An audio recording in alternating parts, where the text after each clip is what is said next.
This is a post-production video featuring one of my Pegasus Hobbies Rocketship kits.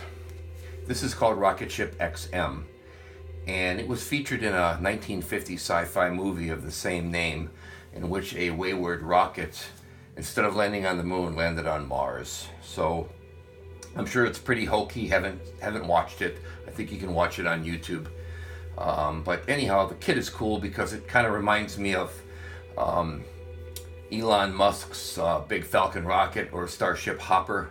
Has that silvery sort of 1950s retro look to it, and so I wanted to build this kit because it reminds me of what Elon Musk is building right now. So as far as the build goes, it's got like 7 or 8 pieces, so it's not a complex build by any means. Always when you deal with rocket ships or aircraft, you have the fuselage seam, which can be a pain. This one was no different. Covering the seam, making it look seamless, is always a challenge, and so this one was as well. But at the end of the day, it turned out pretty good. I'm pretty happy with it. Took a few coats of paint. Prior to that, took a lot of work on the seams to make them disappear. And usually what I do is I will do all the seam work first, and then I will shoot light coats of Tamiya Fine Surface Primer Gray.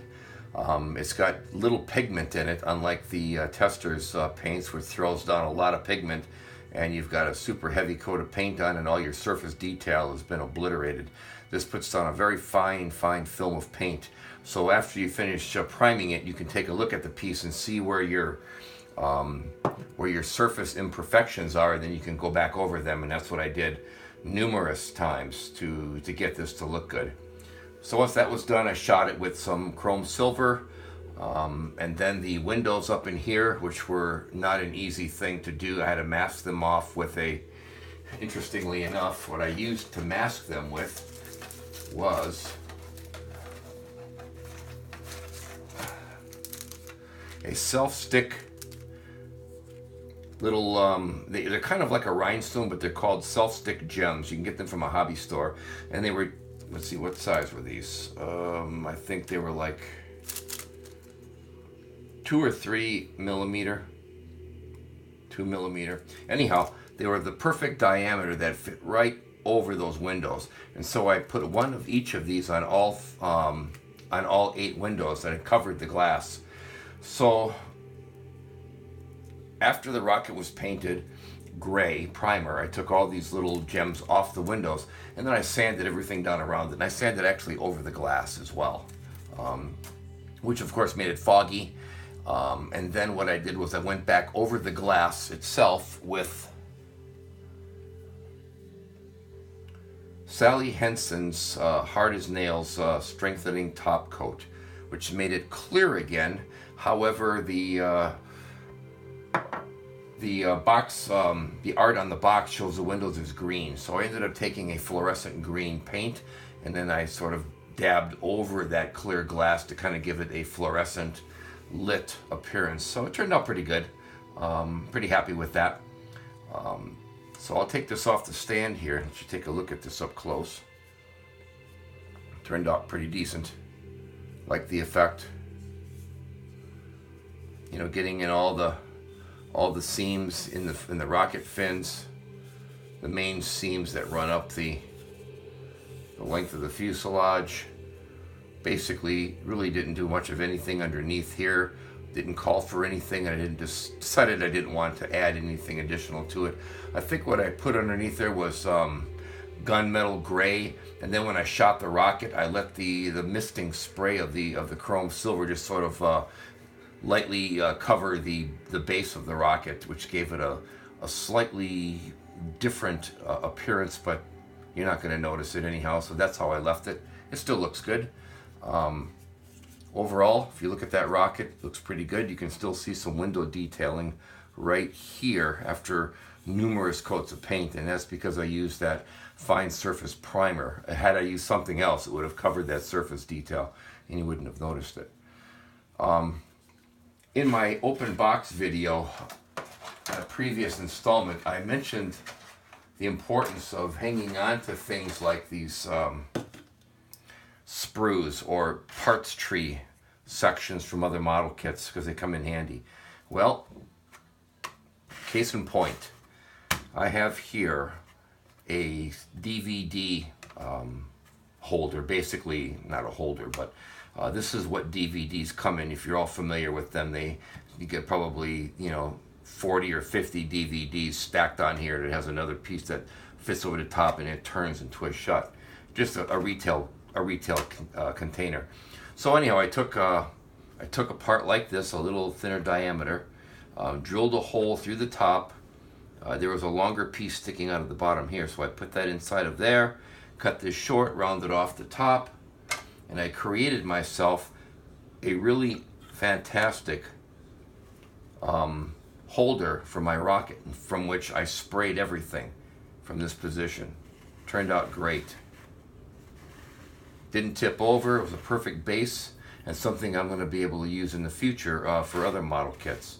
So this is why I say, you got to be a little bit MacGyver when you're doing this, because not only are you building your rocket model, you're building other things that might support parts that you want to spray. And speaking of MacGyvering, the base of this particular display doesn't come from this kit. This came from my 1/48 scale Apollo 11 kit, anniversary kit, and I didn't use it because I had a couple extras. So what I did was I set the rocket on this crater here, and I marked off with a Sharpie where the fins were, and then I took and heated a screwdriver, a flat tip screwdriver. I heated it with like a cigarette lighter, one of those long cigarette lighters that you'd light a candle with. I heated it up, and then I melted these slots right in here. I melted those slots in there, okay? And then I went in with my Dremel stylus and widened them a little bit more, cleaned them up, and then after that, I went in there with an emery board like this, finished it off, painted it, and I used Tester's bottle paint. I used actually the water solvent acrylic paints, and I just painted it on there. It dries flat, turned out really nice, cleans up in water, and has created a really nice effect. So that's the Tester's Model Master acrylic paint. And so this just fits on here like this, like this, like this, and makes for a really nice display. Might find some tiny little relevant astronaut figures I could put down on the surface later, but it makes for a nice little display diorama as opposed to it just being a standalone piece.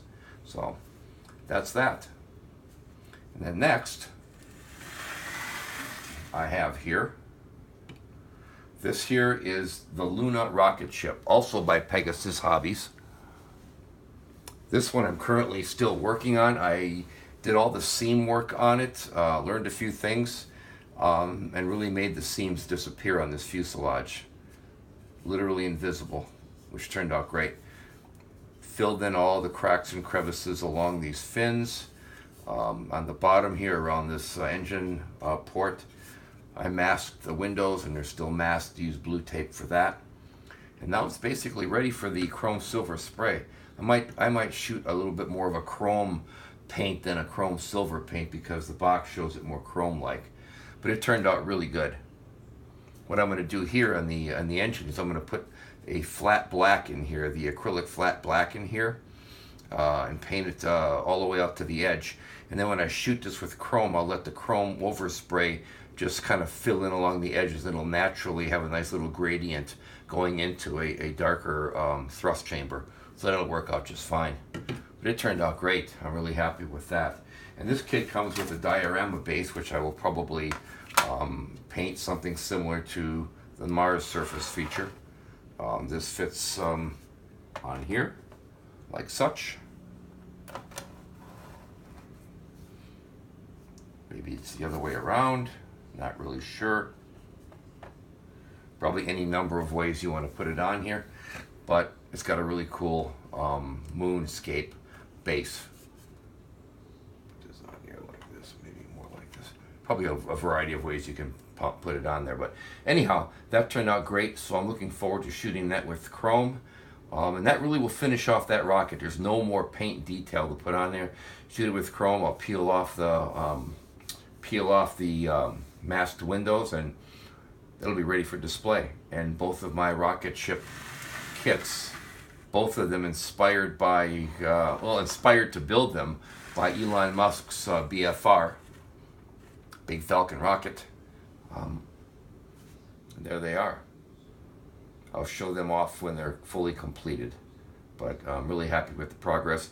And I did this sort of a little bit here, a little bit there. I didn't rush it. Came home from work and did a little bit of sanding, a little bit of painting, until I got to this point, until this one was finished. And then I finished this one off as far as all of the priming work yesterday. So now it's just a matter of shooting the top coat on, and I'll do that tomorrow. But I want to show you something here. This here, sandpaper, a variety of grades of sandpaper required to do both of these rocket kits. Used a lot of it. And I also used some of this here, right here, Mr. Hobbies dissolved putty. Both of these were used in abundance, and then a little bit of the